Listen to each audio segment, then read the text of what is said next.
অনুমতি নাই। এখন যদি কেউ উৎসাহ নিয়ে জামাতের সাথে পড়ে তাহলে এটা হইবে না, এটা সুন্নাহ হবে না। তাহলে এই সালাতটা আপনি কিভাবে পড়বেন? এই তারাবির সালাতের নাম পরিবর্তন হয়েছে এটার নিয়ম কারণের কারণে।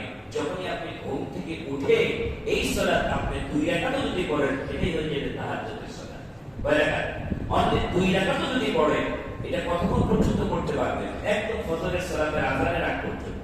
ধরেন আপনি এশার পড়ে ফেলেছেন, আপনি কোনো কারণে ভিডিওর পড়ে ফেলেছেন, প্রথম রাতে ভিডিওর পড়ে ফেলেছেন, আপনি ফজরের আযানের 15 মিনিট আগে সজাগ হয়ে ঠিক ওই 15 মিনিটে যদি 2 রাকাত সালাত আদায় করতে পারেন তাহলে আপনি তাহাজ্জুদ সালাতের সমান সওয়াব পেয়ে যাবেন। তাহাজ্জুদ সালাত আপনি 2 রাকাত থেকে 11 রাকাত পর্যন্ত আপনি পড়তে পারেন।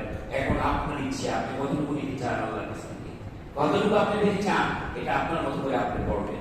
তাহলে এই সালাতটা আমরা কন্টিনিউ প্রতি রাতে আমরা কিছু কিছু 2 রাকাত 4 রাকাত পড়তে পারি। এমন হতে পারে যে আমি আজকে পড়লাম না, আগামীকালকে পড়বো, এটা হতে পারে, একটা স্বাধীনতা আছে।